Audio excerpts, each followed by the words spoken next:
Je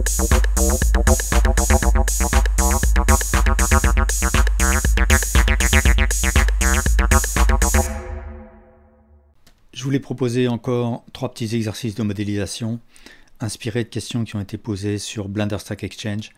Donc un boulon, un tire-bouchon et puis une rainure circulaire avec les bouts ronds arrondis. Et si vous avez d'autres méthodes, n'hésitez pas à venir en parler sur le Discord. Alors pour ce qui est du tire-bouchon, je pourrais le faire avec le modifier Screw, mais je vais plutôt utiliser une curve, comme ça je vais pouvoir le faire du haut en bas. Et d'abord, il faut que dans les préférences, donc Edit Préférences, j'active la donne qui s'appelle Add Curve Extra Objects. Et ça, du coup, quand je ferai mon Shift A Curve, je vais avoir accès au Curve Spiral. Et là, je vais choisir Archer Median. Et donc, voilà ce que j'ai, un cercle pour l'instant. Dans le panneau Operator Box, je vais augmenter la valeur Height de manière à élever ma curve. Et je vais augmenter la valeur Turns de manière à ce que ça fasse plusieurs révolutions comme ça. Et je vais baisser la valeur Steps de manière à limiter la quantité de segments. Donc je vais me limiter à 6. Comme ça ensuite ça me donnera une topologie peu dense. J'ai pas besoin d'avoir une topologie très serrée. Et maintenant, ce que je peux faire, c'est ici dans Object Data, sous Géométrie et sous Bevel, c'est donner de l'épaisseur là en jouant avec la valeur Depth. Et je donne de l'épaisseur à ma curve comme ça. Alors, ça s'appelle Bevel parce qu'en fait, ça consiste à attribuer à notre curve un profil. C'est pas comme un bevel de mèche. Il s'agit juste du profil de la courbe.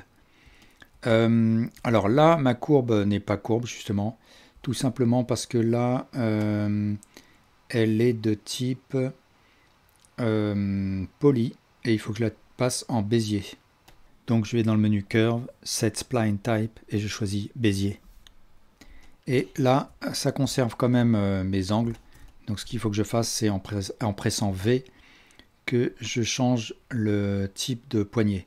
Je vais choisir Automatique. Et du coup, ça m'arrondit ma curve. Alors en fait, je pourrais me passer de l'arrondir, puisque de toute façon, par la suite, une fois converti, j'attribuerai à mon objet un modifier Subdivision Surface.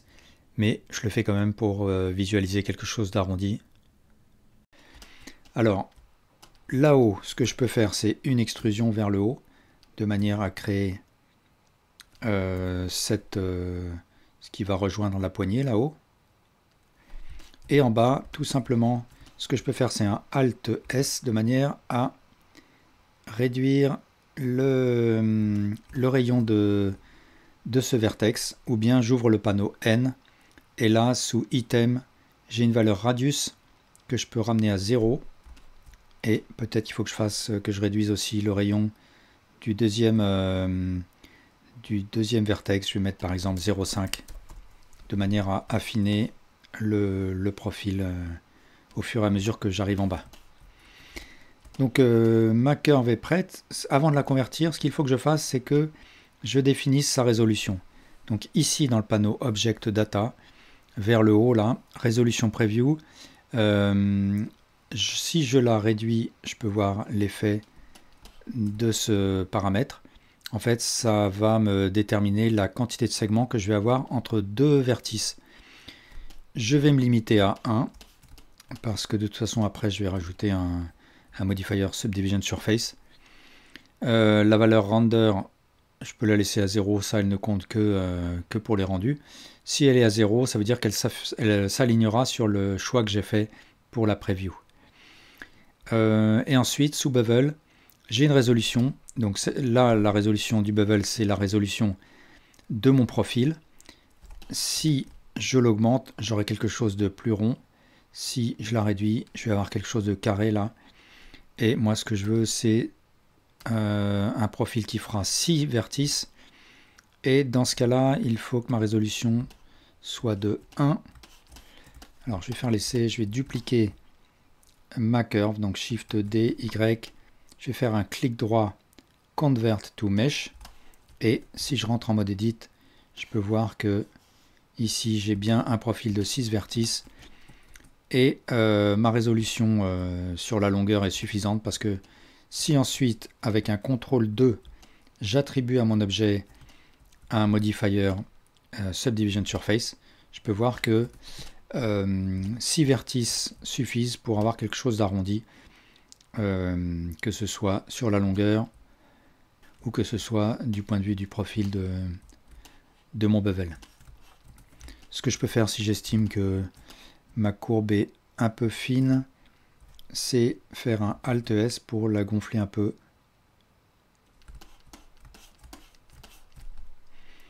Et je peux fermer ici.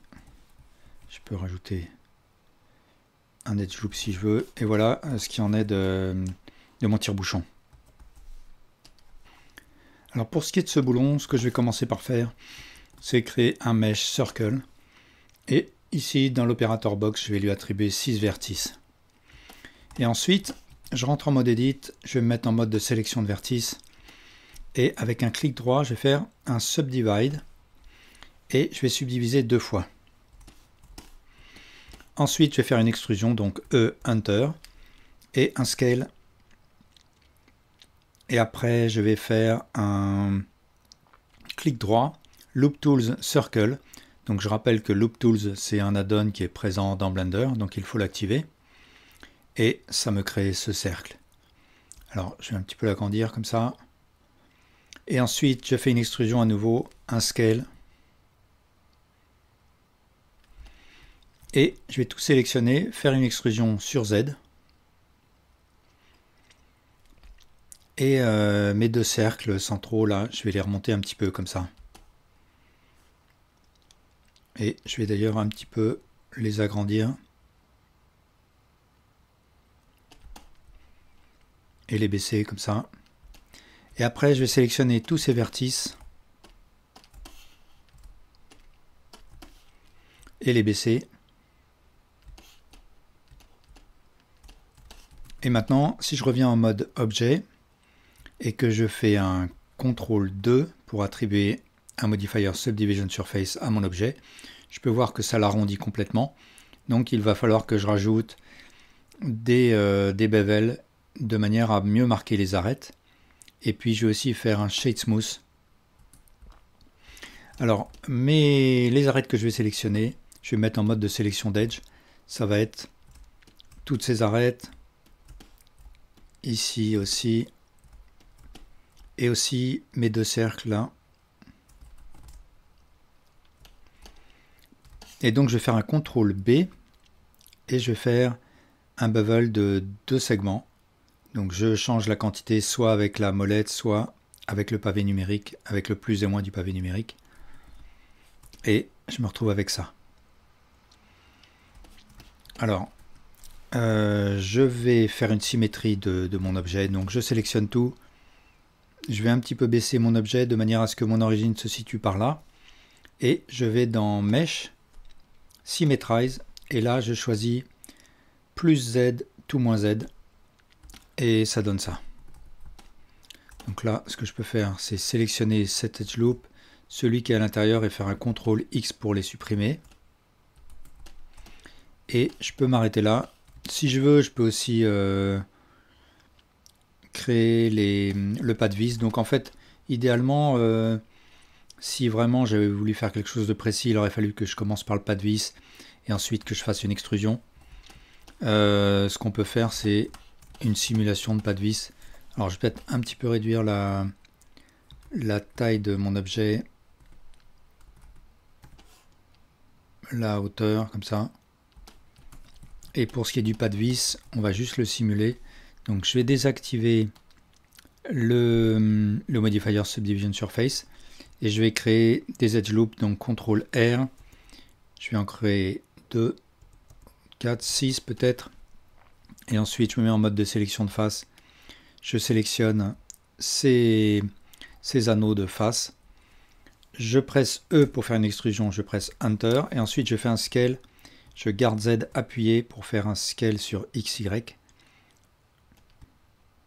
Et ensuite, je fais un scale sauf sur Z. Donc S, Shift, Z, et je recommence. E, Enter, Scale, Shift, Z, et une dernière fois, E, Enter, Scale, Shift, Z, et je réactive le Modifier Subdivision Surface, et j'ai une simulation de pas de vis. Alors pour ce qui est de ma rainure, je commence par créer un Mesh Plane, et puis en mode Edit, je fais un clic droit, Subdivide, et ici dans l'opérateur box, je vais choisir 3 subdivisions, et ensuite je vais sélectionner tous les vertices centraux, et avec X, je les supprime. Et ensuite je sélectionne tout ce qui reste, et avec E, je fais une extrusion, avec S, je fais un scale, et ensuite je fais un clic droit, Loop Tools, Circle, et après je fais à nouveau une extrusion, donc E, un scale, et je ferme avec F, et puis je joins les deux vertices ici avec un J, et ensuite je sélectionne cet edge là, et avec un CTRL B, je crée un bevel, et je me retrouve avec ça. Donc le bevel, pour augmenter la quantité de segments, ou la réduire, on utilise la molette, ou bien le plus et moins du pavé numérique.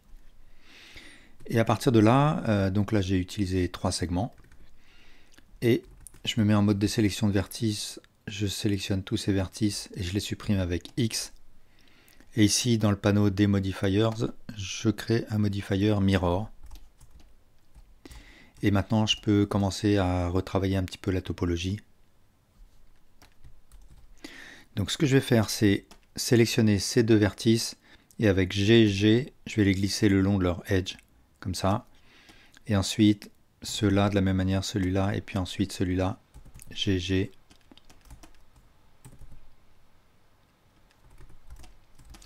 Et après, je vais supprimer, alors je vais joindre ce vertex à celui-là avec un J, je vais joindre celui-là avec un J, et je vais me mettre en mode de sélection d'edge, et avec CTRL X, je vais supprimer cet edge là, et avec CTRL X, je vais supprimer cela, et celui-là avec CTRL X aussi, et peut-être que en fait celui-là, je vais les joindre avec celui-là.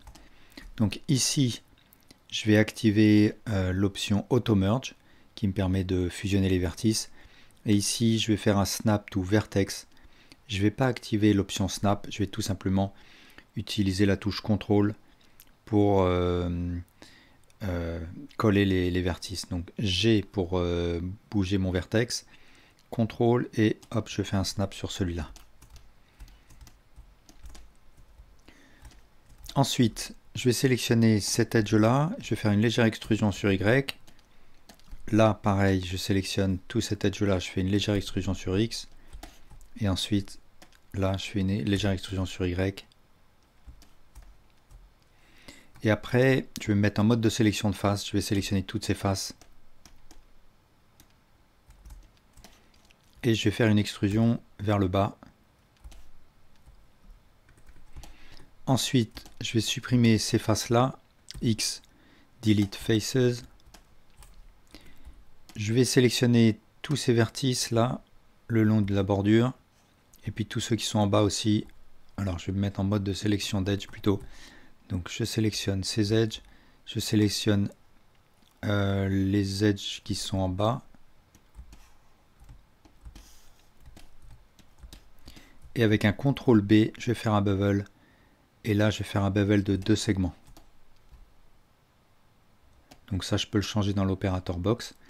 Je vais aussi réduire un petit peu la dimension de mon bevel. Et maintenant, de retour en mode objet, je vais faire un clic droit Shade Smooth, un CTRL 2 pour attribuer à mon objet un modifier Subdivision. Et je vais un tout petit peu bouger mes vertices. Je me mets en transparence avec Alt Z. Je me mets en mode de sélection de vertices. Je sélectionne ces vertices et je les bouge comme ça, de manière à avoir un arrondi.